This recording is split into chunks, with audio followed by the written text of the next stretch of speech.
तो चलो बच्चों, नेक्स्ट टॉपिक हम पढ़ते हैं resistance of system of resistors. हम लोग रेजिस्टेंस के बारे में पढ़ रखा है कि विच resist the flow of current in electric circuit. Resistance क्या होते हैं? जो कि इलेक्ट्रिकल सर्किट में करंट का अपोज करें, फ्लो का अपोज करें, वो रजिस्टर कहलाते हैं। हमने ये भी पढ़ लिया कि किसी भी वायर या किसी भी कंडक्टर का रेजिस्टेंस किस पे डिपेंड करता है, the factor on which the resistance of a conductor depend. हमने क्या पढ़ा कि रेजिस्टेंस जो होता है किसी भी कंडक्टर का वो लेंथ के डायरेक्टली प्रोपोर्शनल होता है and inversely proportional to the cross section area of the conductor और वायर। थर्ड जो फैक्टर था that is nature of material. ठीक है, resistance of a conductor also depend upon nature of material. ये बात समझ आ गई। अब जो हमारे जो इलेक्ट्रिकल गैजेट होते हैं होम अप्लायंस में, उनमें कोई सिंगल रेजिस्टेंस नहीं लगा होता है। ठीक है, उसमें ग्रुप ऑफ रेजिस्टेंस लगे हो सकते हैं। ठीक है, जैसे हमारे जो घरों में जो डोमेस्टिक लाइन वायर बिछाए जाते हैं वो कैसे होते हैं? पैरेलल कॉम्बिनेशन के होते हैं। ठीक है, तो यहाँ पे हम लोग पढ़ेंगे कॉम्बिनेशन ऑफ रेजिस्टेंस। ठीक है, कि तो कितने तरीके से हम कॉम्बिनेशन कर सकते हैं किसी भी इलेक्ट्रिकल सर्किट में रजिस्टर्स का कॉम्बिनेशन क्या क्या हो सकता है। तो सबसे पहला कॉम्बिनेशन होता है रजिस्टर्स का सीरीज कॉम्बिनेशन। पहला कॉम्बिनेशन क्या होता है कि हो सकता है सिस्टम में सारे रजिस्टर कैसे हो आपस में सीरीज में जुड़े हुए हैं। सेकेंड कॉम्बिनेशन क्या हो सकता है? पैरेलल कॉम्बिनेशन, कि हो सकता है सारे रजिस्टर एक दूसरे के पैरेलल जुड़े हुए हो। एंड थर्ड कॉम्बिनेशन क्या हो सकता है? मिक्स्ड टाइप का कॉम्बिनेशन, जिसमें कुछ रजिस्टर हो सकते हैं सीरीज में जुड़े हुए हो सकता है कुछ उसमें पैरेलल जुड़े हों। तो ऐसे ऐसे सिस्टम को बोलते हैं मिक्स कॉम्बिनेशन। ऐसे कॉम्बिनेशन क्या बोला जाता है? Mix type combination. ठीक है, तो चलो हम वन बाय वन यहाँ पे पढ़ते हैं। तो सबसे पहले क्या पढ़ेंगे? रजिस्टर इन सीरीज कॉम्बिनेशन। ठीक है, तो उन्हें सही लाते हैं हम लोग। सबसे पहला पहले हम लोग कॉम्बिनेशन क्या पढ़ने जा रहे हैं? Resistors in series combination. ठीक है,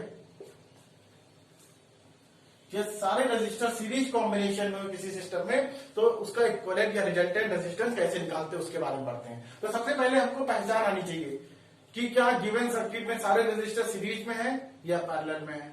ठीक है, तो पहचान क्या होती है बच्चों? देख के सर्किट कैसे पहचानेंगे कि गिवन कॉम्बिनेशन सीरीज का है कि नहीं। तो यहाँ पे देखो, जहां से हमने कहा 3 रजिस्टर सिस्टम लेते हैं कि हमारा जो सिस्टम है वो 3 रजिस्टर से मिलकर बना हुआ है। ठीक है, तो चलो हमने कहा पहला रजिस्टर ये लिया मैंने। याद करो बच्चों, ये सर्किट डायग्राम में बना था, ये किसको रिप्रेजेंट कर रहा है? रेजिस्टेंस को। हमने मान लिया पहला रेजिस्टेंस क्या है? 1 है। ठीक है, इस रजिस्टर का एक टर्मिनल ये, सेकेंड टर्मिनल ये मान लेते हैं यहाँ पे। ठीक है, अच्छा सेकेंड जो रजिस्टर लगाएंगे हम वो कैसे लगाएंगे? ये देखो, this is the second register. ठीक है, क्या लिखा हमको कि फर्स्ट रजिस्टर के सेकेंड टर्मिनल से सेकेंड रजिस्टर का first terminal, in the same way second register के सेकेंड टर्मिनल से थर्ड रजिस्टर का फर्स्ट टर्मिनल जुड़ा होगा।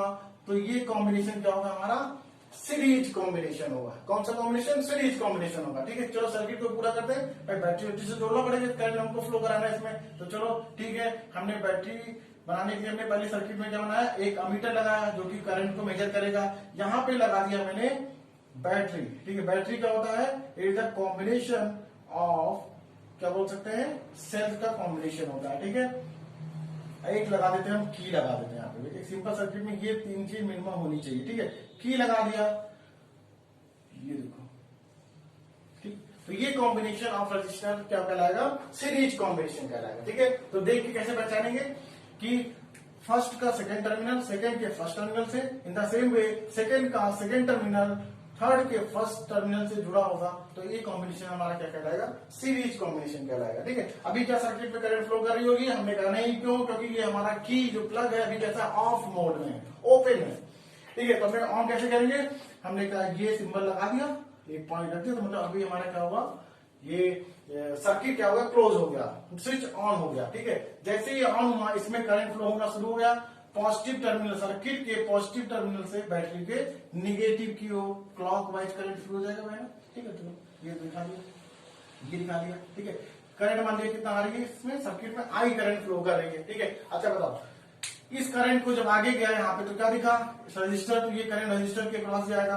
अच्छा, कोई और दूसरा पाथ तो है नहीं जाने के लिए, तो उसको मजबूरी में यहाँ से निकल के R2 में इंटर करेगा करंट। अच्छा, R2 में गया जो करंट, उसके लिए भी एक ही रास्ता है कि R3 में जाए, और फाइनली करंट हमारा फिर से अपना एक कंप्लीट रोटेशन या कह सकते हैं अपना कंप्लीट सर्किट पूरा कर लिया उसने, फिर से बैटरी में इंटर कर गया, ठीक है। तो this is the direction of current.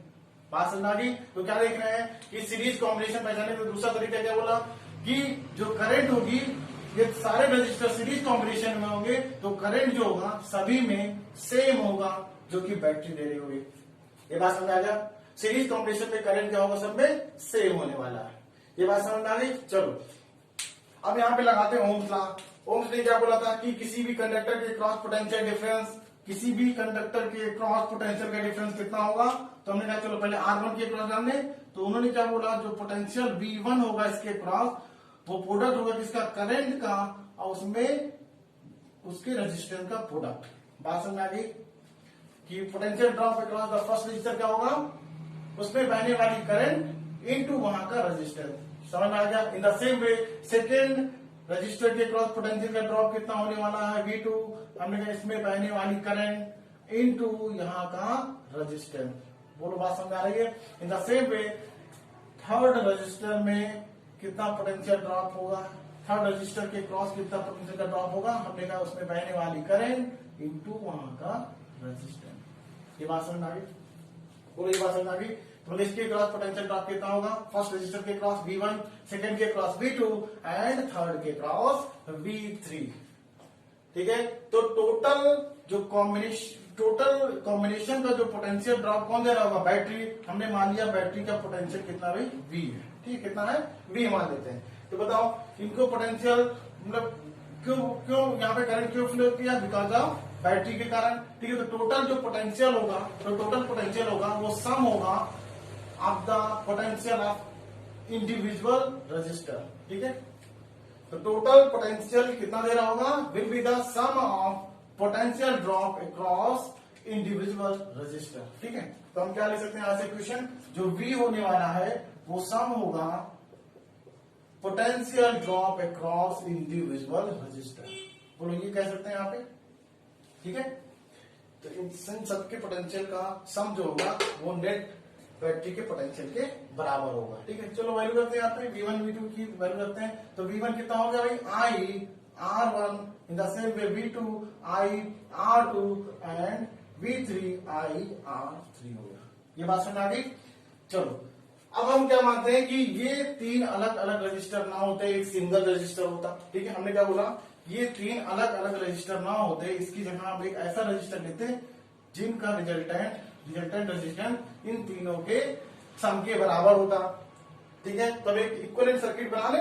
तो हमने मान लिया कि उसका रेजिस्टेंस क्या होता, RS होता। क्या होता, इन तीन अलग अलग नाव के एक सिंगल रजिस्टर होता, तो उसका रेजिस्टेंस क्या मान ले, RS। R का मतलब सीरीज कॉम्बिनेशन का नेट रेजिस्टेंस, ठीक है। तो एक इक्विवेलेंट सर्किट बना ले इसका, देखो कैसे बनेगा। हमने कहा कि देखो, ठीक है, ये देखो अमीटर लगा दिया, ये बैटरी लगा था हमारा, ठीक है, ये बैटरी, ठीक है, और ये की लगा दिया जो कि क्लोज है सर्किट, ठीक है। और ये इसका रेजिस्टेंस क्या, RS। पोटेंशियल इसका V, करंट अभी भी कितना भाई, I फ्लो कर रही है इसमें, ठीक है भाई यहाँ पे, ठीक है। चलो तो हमने क्या इस केस में क्या हम V लिख सकते थे, टोटल कितना पोटेंशियल ड्रॉप हो रहा है क्रॉस द रेजिस्टेंस, हमें जो बैटरी का होगा और वो किसके बराबर होगा, उसमें बहने वाली करंट और वहां का टोटल रेजिस्टेंस के बराबर होगा। बोलो भाई यहाँ पे समझ में आ रहा है। तो चलो क्या हम V की जगह पे I इंटू RS लिख सकते हैं इस इक्वेशन में, ठीक है, बिल्कुल लिख सकते हैं। तो देखा I इंटू RS, ये बात समझ आ गया। देखो इन सभी में कॉमन क्या है, करंट। अंदर क्या बचा, R1 R2 एंड R3। यहाँ पे क्या, I इंटू RS। यहाँ पे क्या लिख रहा है, I से I कैंसिल हो गया, तो RS क्या हो गया, R1 plus R2 plus important result. तो हमने क्या देखा, सीरीज कॉम्बिनेशन में जो रिजल्टेंट रेजिस्टर होगा, सीरीज कॉम्बिनेशन में जो इक्विवेलेंट रेजिस्टेंस होगा वो सम ऑफ द इंडिविजुअल रेजिस्टर ठीक है, सम ऑफ द इंडिविजुअल रजिस्टर होगा, ठीक है, R1 plus R2 plus R3, इस तरह कई जुड़े होंगे, सभी को हम जोड़ते चले जाएंगे। ये बात समझ आ गई, ठीक है। अच्छा रिजल्ट की बात करते हैं तो कहते हैं जो सीरीज कॉम्बिनेशन का जो रिजल्टेंट रेजिस्टेंस होगा वो क्या होगा, वो आइदर ऑफ द रेजिस्टेंस से हाई होगा, ठीक है। यदि R1 R2 R3 में जिसका भी रेजिस्टेंस हाई होगा उससे भी ज्यादा आएगा कि नहीं आएगा। देखो ध्यान से, हमने यहाँ पे मान लो इसका मान लो रेजिस्टेंस मान लेता 1 ओम है, इसका 2 ओम है और इसका 3 ओम, हम लेट एक सपोज कर रहे हैं, ठीक है। तो टोटल रेजिस्टेंस कितना आने वाला देखो 1 प्लस 2 प्लस 3 दैट इज 6 ओम। देखो तो ये रिजल्टेंट रेजिस्टेंस कितना आया 6 ओम आया। देखो ध्यान से, तो रिजल्टेंट वाला किसी भी रजिस्टर से ज्यादा है कि नहीं, 3 से ज्यादा, 2 से भी ज्यादा, 1 से भी ज्यादा। तो समझ आ गया।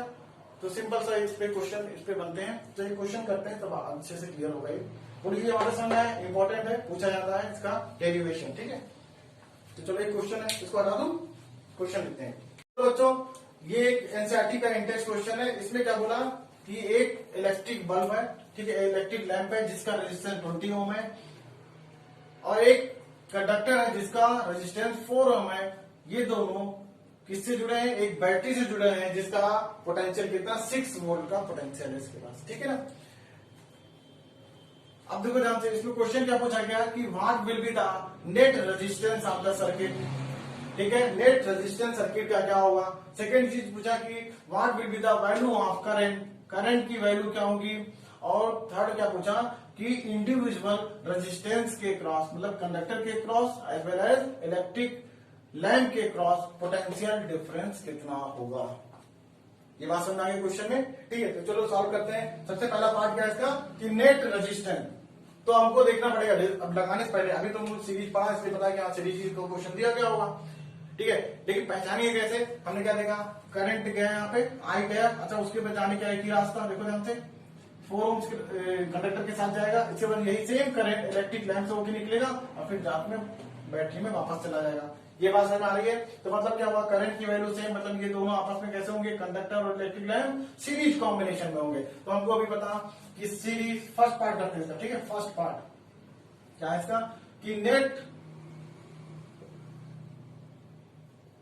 रेजिस्टेंस ऑफ सर्किट, ठीक है, इस सर्किट का नेट रेजिस्टेंस क्या होने वाला है। तो हमने पढ़ा सीरीज कॉम्बिनेशन में RS क्या होने वाला है R1 प्लस R2, ये पटक है, दो रेजिस्टेंस के R1 प्लस R2 ले लिया। तो हमने कहा देखो बहुत सिंपल निकालना, तो R1 की वैल्यू कंडक्टर के क्रॉस रेजिस्टेंस कितना, इसको हमने मान लेते हैं कि R1 है, इसको क्या मान लेते हैं R2 मान लेते हैं, ठीक है। तो R1 का रेजिस्टेंस कितना 4 ohm. In the same way electric lamp है उसका रेजिस्टेंस R2 कितना है 20 ओम है, ठीक है। ये क्या है क्लिक लेटर है ना ओम, ठीक है, ये यूनिट को दिखा रहा है रेजिस्टेंस की। तो टोटल रेजिस्टेंस कितना आ गया भाई 24 ओम, ठीक है। तो फर्स्ट पार्ट हमारा निकल गया, बहुत इजी, ठीक है, कि total resistance of the circuit क्या होगा 24 ओम होगा, ठीक है। चलो सेकेंड पार्ट करते हैं। सेकेंड पार्ट क्या बोल रहा है कि find the net current in electric circuit, ठीक है। तो बताओ नेट करंट इलेक्ट्रिक सर्किट क्या होगा, टोटल पोटेंशियल जितना भी बैटरी दे रहा होगा, ठीक है, V इक्वल टू क्या होगा total current into total resistance. बोलो क्या ये कर सकते हैं कि टोटल करंट सर्किट में कितना होगा, तुमने combination of resistance net resistance और नेट वोल्टेज पता दे तो हम करंट निकाल सकते हैं। दोनों चीज हमको दी हुई है, ठीक है। वोल्टेज की देखो यहाँ पे देखो वोल्टेज दे रखा कितना भाई 6 वोल्ट बैटरी दे रहा है हमको सप्लाई, आई की वैल्यू हमको चाहिए, और ये क्या है नेट रेजिस्टेंस कितना है हम लोग का 24 ओम। तो यहां से करंट की वैल्यू आ गई कितनी 6 वोल्ट अपॉन 24 ओम, ठीक है। इसको और इजी करें तो 6 4 जा 24, तो कितना आ जाएगा 1/4, और करंट की यूनिट क्या होती है वोल्ट पर ओम, क्या देगा हमको एम्पियर। इसको और सॉल्व करेंगे तो 0.25 एम्पियर, तो आसान है। ये सेकंड पार्ट था इस क्वेश्चन का, ठीक है। ये बात समझ आ गई।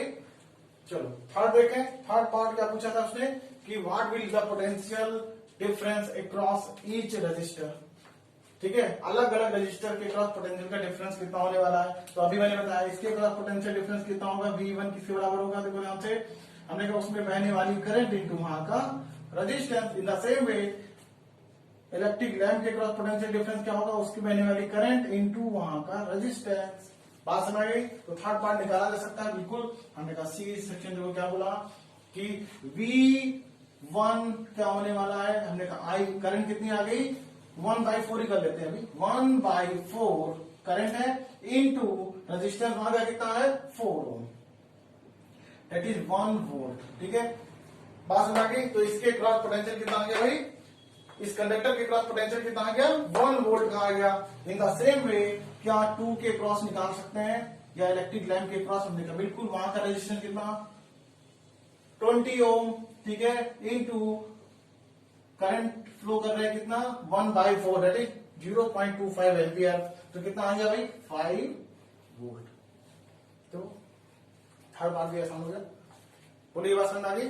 ठीक है, दिख रहा ना वहां पे, ये बात समझ आ गई? तो ठीक है, अब देखो जैसे ये दो है, ये हम कोई जरूरी नहीं पूरे का निकालना, एक निकाल लिया, एक निकाल लिया। जैसे मान लो इसका आया था कितना कितना आया था इसका 1 वोल्ट। ठीक है, तो टोटल हमको पोटेंशियल पता है, अभी मैंने पढ़ा फार्मूला V = V1 + V2 से। ठीक है, तो टोटल पता कितना 6, एक हमने निकाल लिया, मान लो ये कंडक्टर के क्रॉस निकाल लिया 4 ओम के, तो इसका पोटेंशियल कितना है 1, तो क्या दूसरे वाले का नहीं निकाल सकते सिंपल इस मेथड से। तो V2 = क्या आ गया, तो 6 - 1 दैट इज 5 वोल्ट। यहां से भी निकाला जा सकता है। ठीक है, दोनों मेथड सीखना चाहिए। नोट कर लो बच्चों।